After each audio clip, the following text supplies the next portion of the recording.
En este último apartado de las definiciones de razones trigonométricas vamos a explicar cómo las razones trigonométricas no varían a pesar de que se consideren triángulos rectángulos distintos para calcular la razón trigonométrica de un ángulo determinado.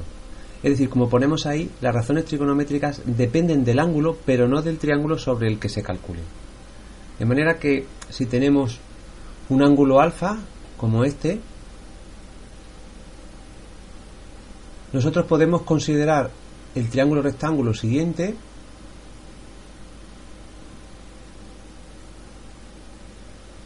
sería el triángulo ABC, rectángulo en C,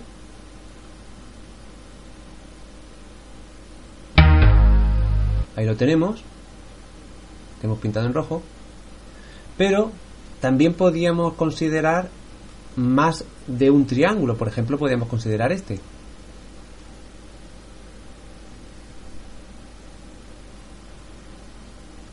triángulo ahora en azul.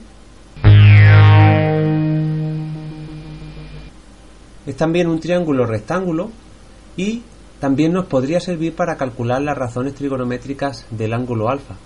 Luego nos encontraríamos que para calcular el seno de alfa podríamos hacerlo de dos maneras.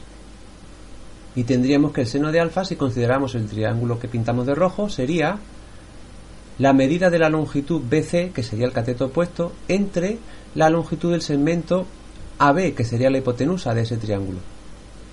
Pero resulta que también podríamos considerar en el triángulo en azul que el seno sería la medida del segmento B'C', que en ese triángulo azul sería el cateto opuesto, dividido entre la hipotenusa de ese triángulo rectángulo que pintamos en azul, que sería la medida del segmento AB'.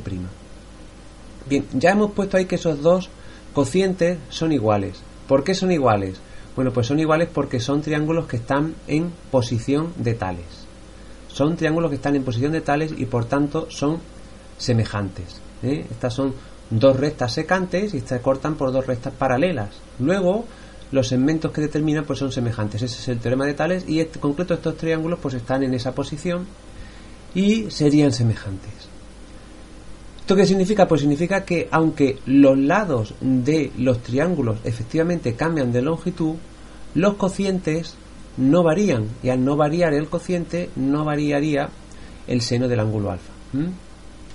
De la misma manera podríamos haber hecho con el coseno, con la tangente o con cualquier de las otras tres razones trigonométricas.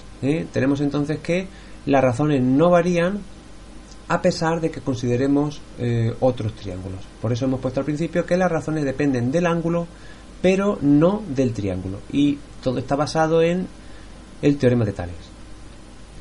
Normalmente se suele trabajar con triángulos de hipotenusa unidad, porque resulta más sencillo trabajar con ellos, ya que, claro, al ser la hipotenusa unidad, el seno, el coseno, todo resulta más fácil, puesto que dividir entre uno es muy sencillo. Bien, pues con esto damos por concluido los vídeos dedicados a las razones trigonométricas de un ángulo agudo.